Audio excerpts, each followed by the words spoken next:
Livro A Morte e seus Mistérios, de Ernesto Bozano. Continuação do capítulo 1. Caso 13.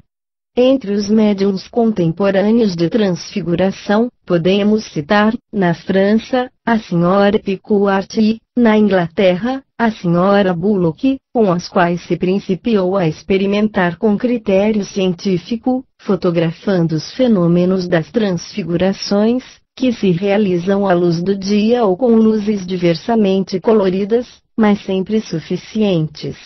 Para começar pela Sra. Picuart, observo que o Sr. A. Barbier, no número de maio de 1924, da Revue Scientifique et Morale du Spiritisme, expõe os métodos rigorosamente científicos com que o hipnotizador M. Piara e o Dr. Potial, de Nice, experimentam com o referido médium. O doutor em apreço já possui uma conspícua coleção de fotografias variadas, entre as quais se acham fotografias de raios especiais que denomina raios bioelétricos, de fenômenos de materializações parciais, de concretizações ectoplásmicas e de transfigurações. O médium Sr. Picuart é envolta em uma roupa aderente, sendo uma e outra previamente revistadas por testemunhas sempre novas, as quais podem levar seus aparelhos fotográficos. Depois de alguns minutos, o médium cai em transe, passando a catalepsia, e durante toda a sessão fica em estado de rigidez, sem que se lhe note o menor movimento. Como disse, as sessões se realizam geralmente à luz do dia, mas para determinadas experiências adota-se a luz vermelha ou verde, ou amarela, caso em que se fotografa a luz do magnésio. Nos casos de transfiguração, a Sra. Picuart muda radicalmente de fisionomia, e quando a efígie é masculina, aparecem-lhe barba e bigodes no rosto.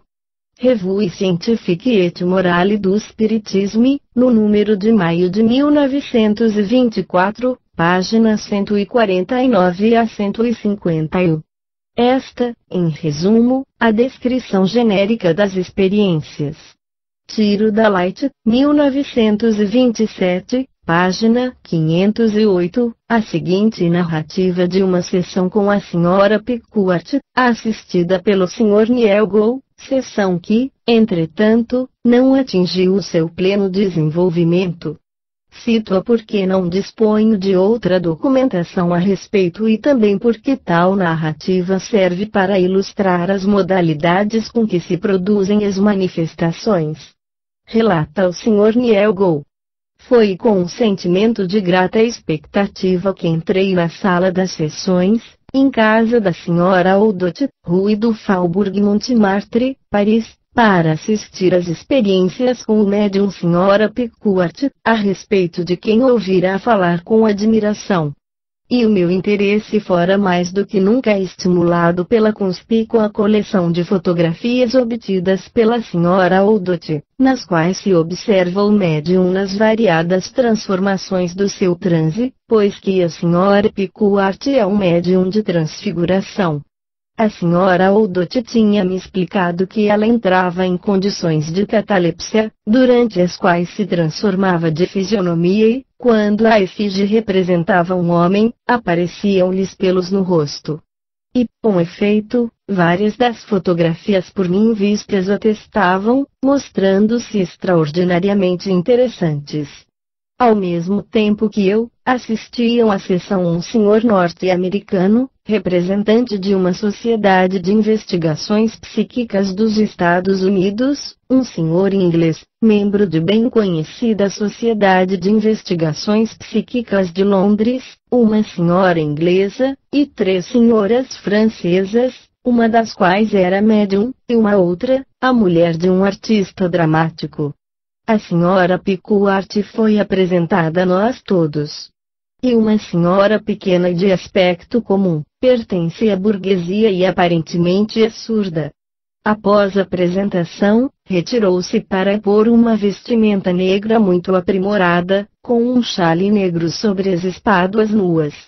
Em nossa presença, ela mesma enrolou um lenço preto em volta da cabeça e estendeu-se ao comprido sobre o tapete, apoiando a cabeça em uma almofada especialmente preparada.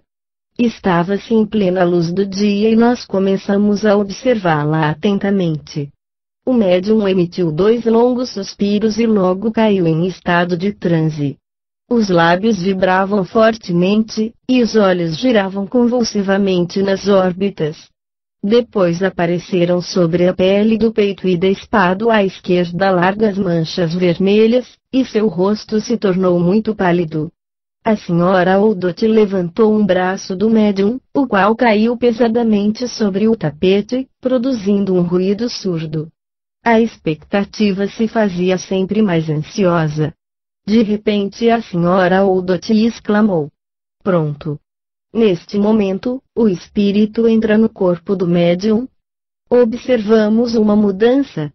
As bochechas do médium tornaram-se flácidas, caídas, as narinas se dilataram, os lábios se projetaram para a frente. Foi logo tomada uma fotografia da manifestação. Poucos minutos depois o médium despertou. Parecia esgotado e abatido, e foi preciso ajudá-lo a levantar-se. Urgentes negócios a liquidar impediram-me de ficar ainda e, com pesar, fui obrigado a ir-me embora. A experiência revelou-se interessante, mas devo confessar que permaneci um tanto desapontado por não ter logrado observar o fenômeno no seu completo desenvolvimento. E é realmente muito rudimentar o fenômeno de transfiguração, que foi dado ao relator assistir, fenômeno privado de qualquer forma de superposição ectoplásmica sobre o rosto do médium. Assim como se deu, a manifestação aparece como um exemplo assaz modesto de transfiguração por contração dos músculos faciais. Entretanto, são de notar-se as placas vermelhas que apareceram sobre a epiderme do médium, as quais indicariam uma emergência incipiente de transformação ectoplasmática, 5, que por uma causa qualquer não chegou a progredir. Início da nota digital, 5. Ectoplasmática é uma espécie de substância esbranquiçada que pode exteriorizar-se para fora do corpo de determinados médiums. Fim da nota digital.